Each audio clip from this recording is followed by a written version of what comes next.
Chapter 80, 5.1, Conclusion of the Examination.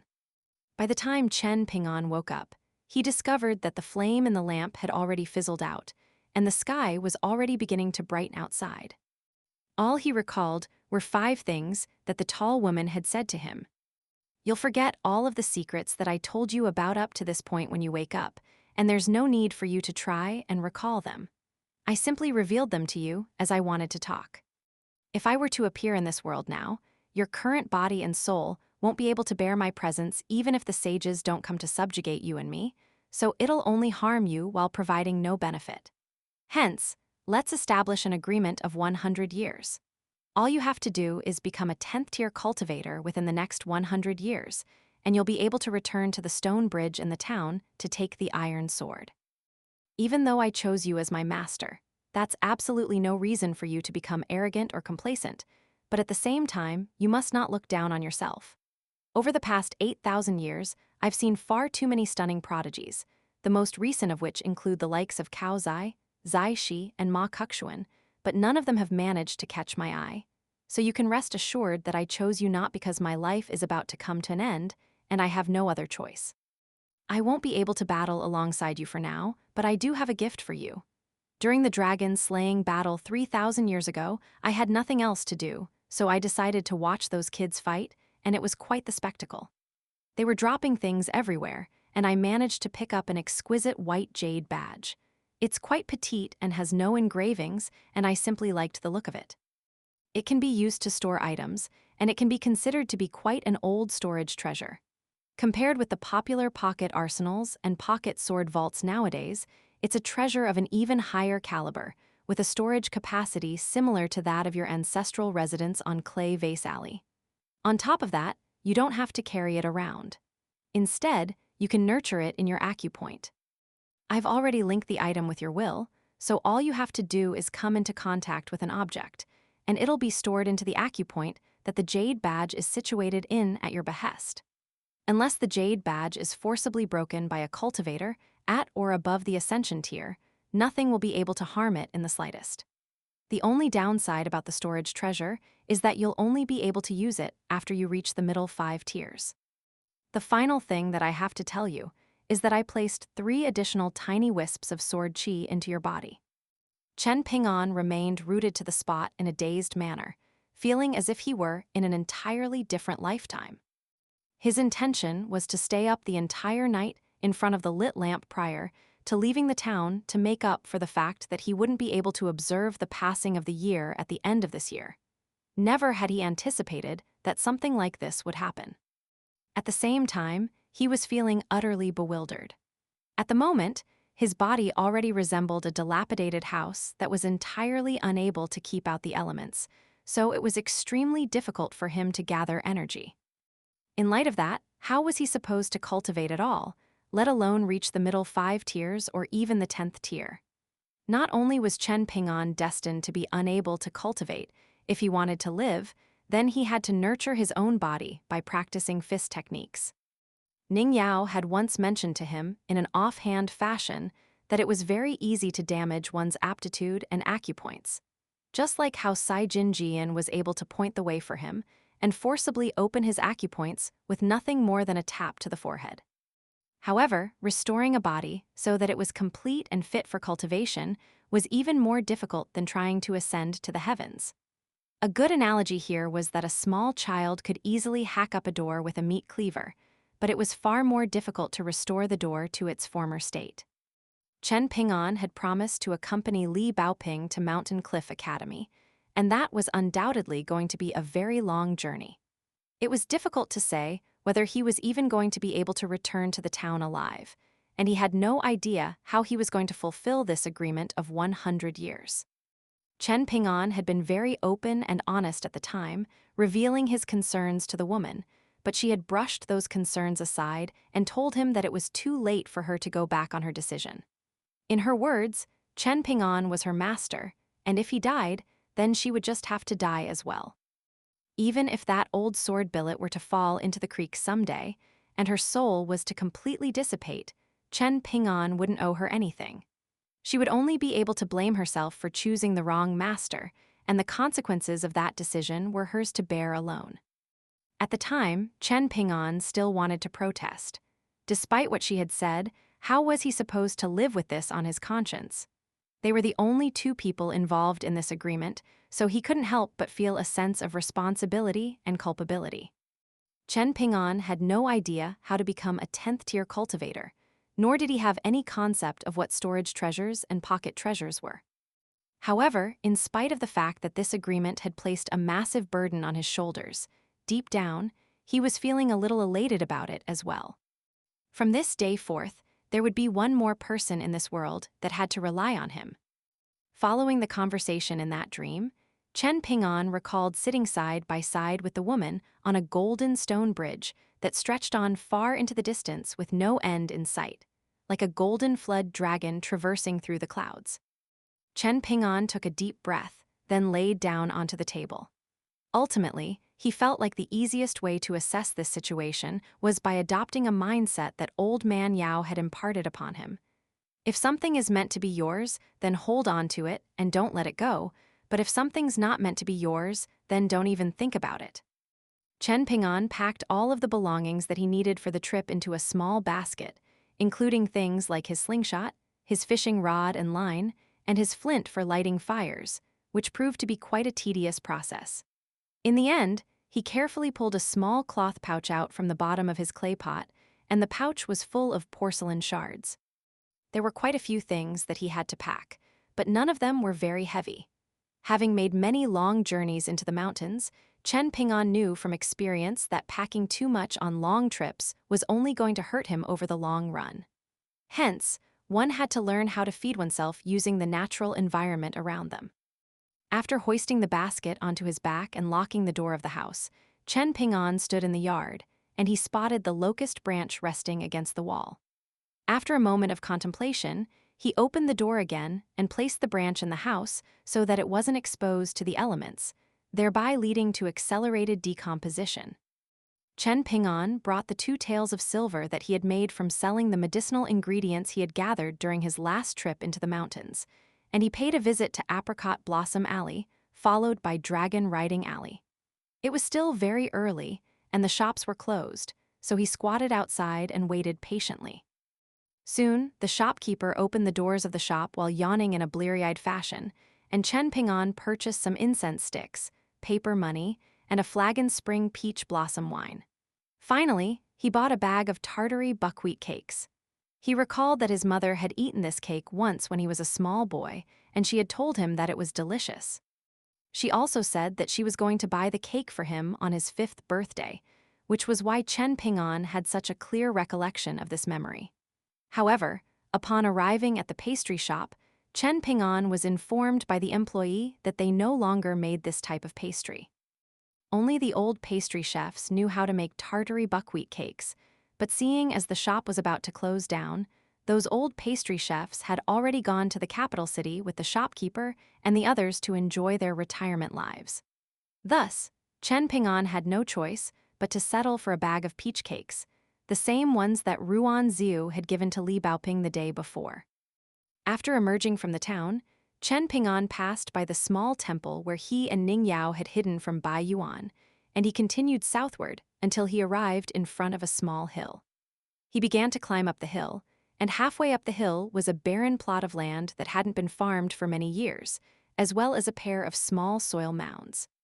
The plot of land and the pair of mounds were completely devoid of weeds, and Chen Ping'an stood in front of the mounds as he slowly crouched down, removing the basket from his back before setting down his offerings to his ancestors one by one onto the ground.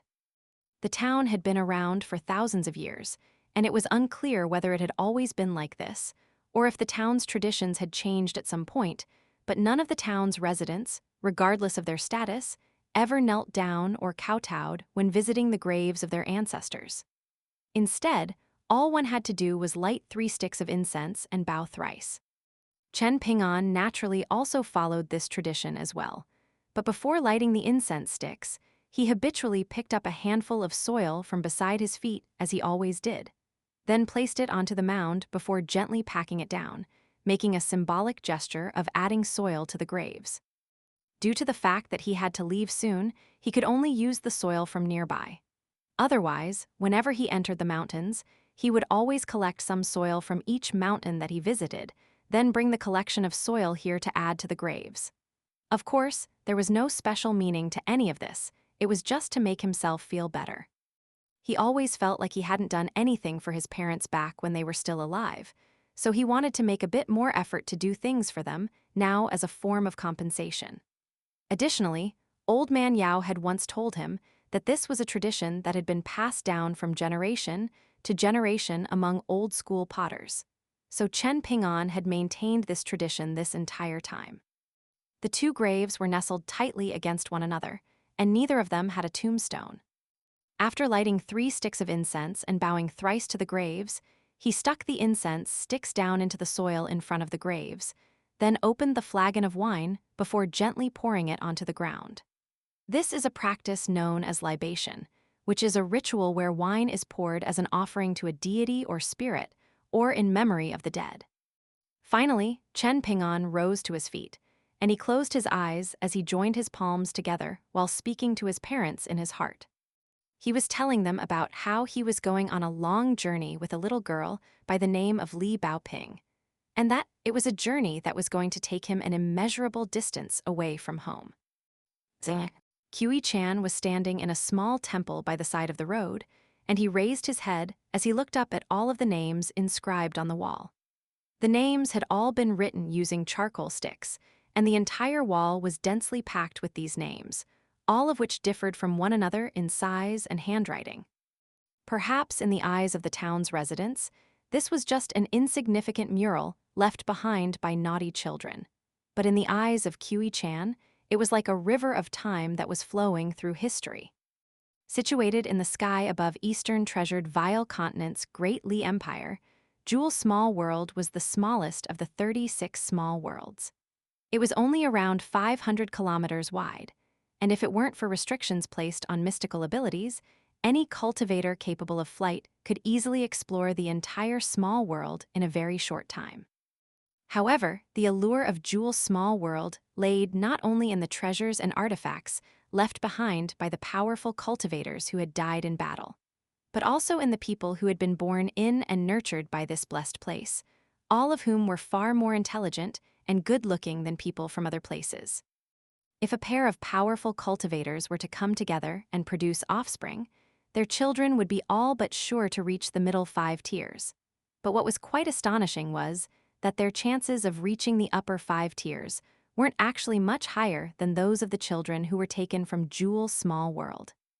Given the meager population of the town compared with the outside world, this was the equivalent of flood dragons emerging from a pond, and there would always be at least 1 or 2 such prodigies that arose each generation. Hence, the fall of Jewel Small World would have been a huge relief to all of the imperial rulers on Eastern Treasured Vile Continent, as long as they had any sense of urgency. Finally, the Song clan of the Great Li Empire had been deprived of this incredible gold mine, and that was sure to have a negative impact on the Great Li Empire's southern expansion. Kui Chan's gaze lingered on the names on the wall for a long time, and a myriad of complex emotions was running through his heart. Ever since the inception of the imperial examination during ancient times, there had been friendships between examination takers who had studied together, who were of the same age, or who came from the same hometown, and the same was true on the path of cultivation. Jewel Small World had fallen and settled, and it had been granted a good ending at the cost of a certain person's demise.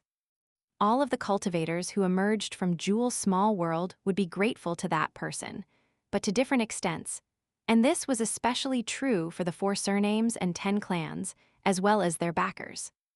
Unfortunately, even though the Song clan of the Great Li Empire hadn't been set back by this tumultuous event, it hadn't benefited from the turmoil, either. The Great Li Empire could have been a bit more humane and considerate. For example, when Ruan Qiang requested to enter Jewel Small World early, they could have waited a bit longer before agreeing.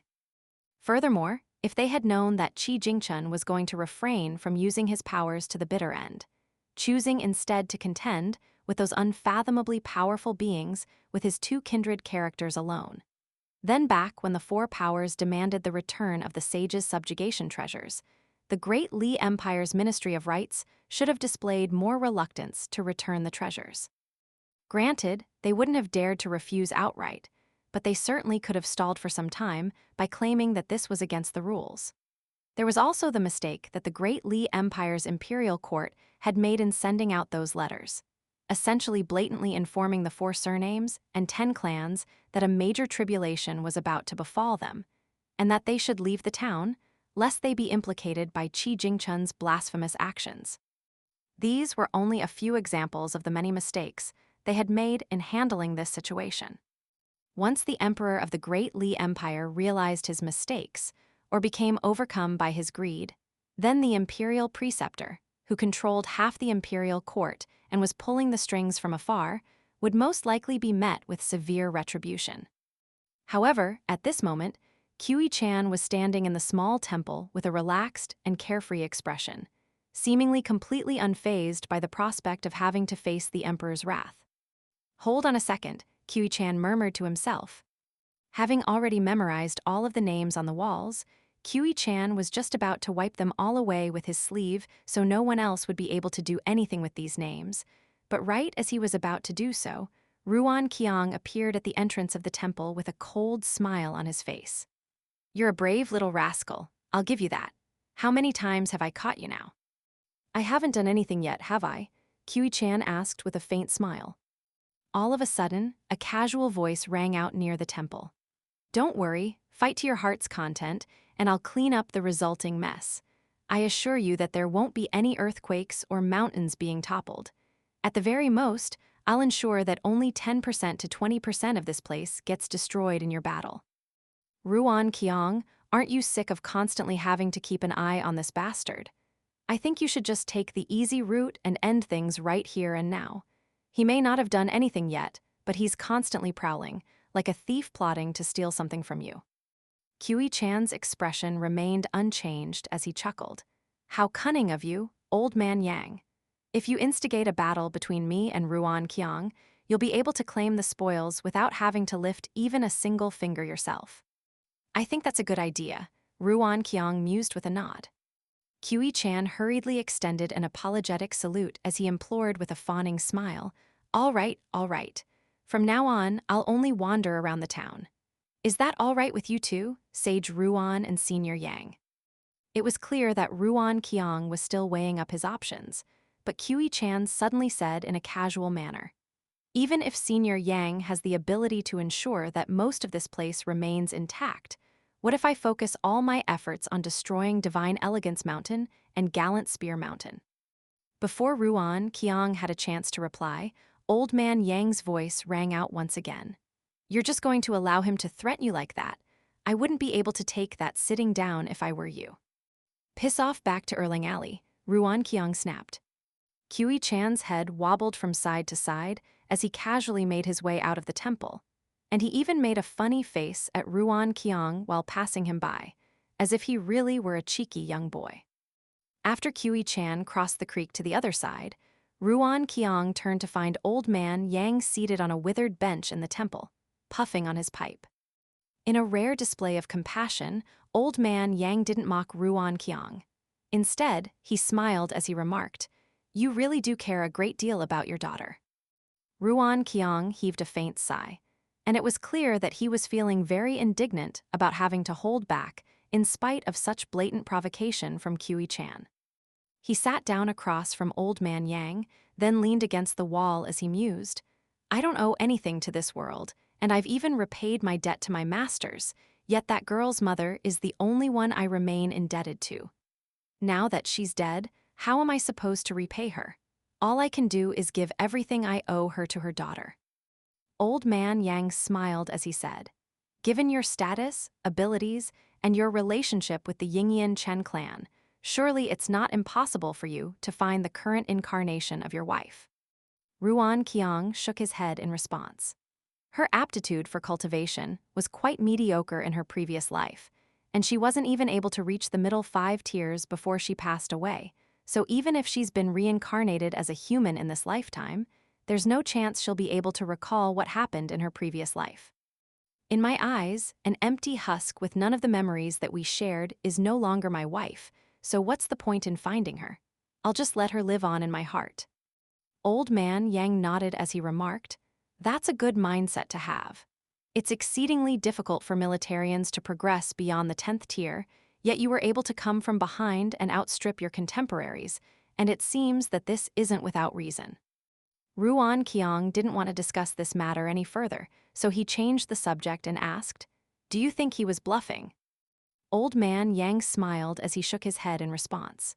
"If you think he's bluffing, then you're underestimating him. There have been heroes lauded throughout history for having the courage to bring down despotic emperors at the cost of their own lives. Yet if you ask me, he's the type of person that would dare to bring down even the Buddha himself at the cost of his own life. Of course, I'm only talking about his ambition and resolve.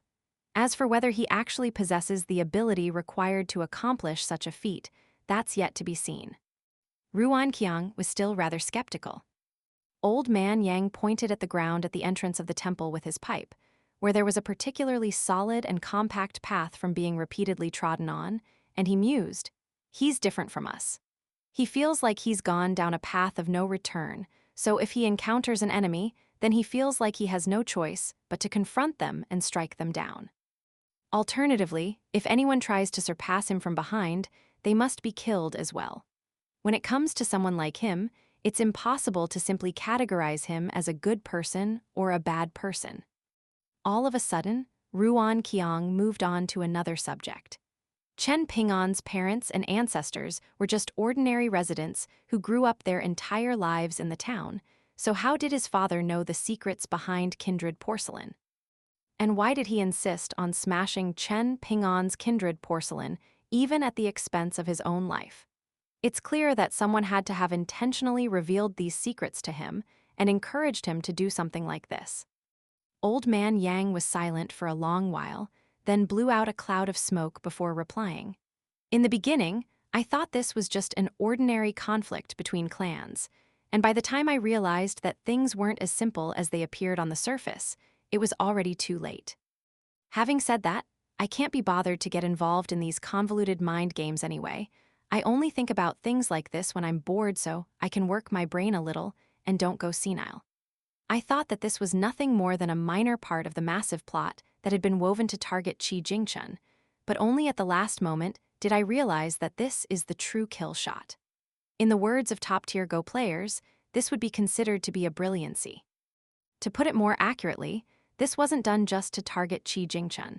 Instead, it was aimed at targeting the fortune of the scholarly sage's lineage as a whole. The final battle of Qi Jingchen's life was so spectacular that everyone habitually equated his demise with the demise of the scholarly sage's lineage, and the truth isn't far away from that.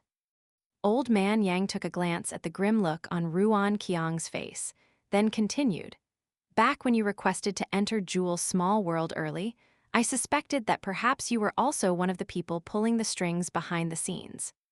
Either you had no choice but to get involved because Wind Snow Temple made an agreement with the Yingyan Chen clan, or you received some immense benefits from the Yingyan Chen clan in secret, thereby prompting you to make the decision to establish a sect here. You were overthinking things, Senior Yang," Ruan Qiang chuckled. Old man Yang also chuckled in response. "Just because I was overthinking things doesn't mean my thought process is wrong. You're only able to maintain a clear conscience right now as militarians like yourself are very good at keeping things simple and not pondering any matter too deeply. Perhaps only after the truth is revealed to the entire world will you come to realize that you were used as a pawn."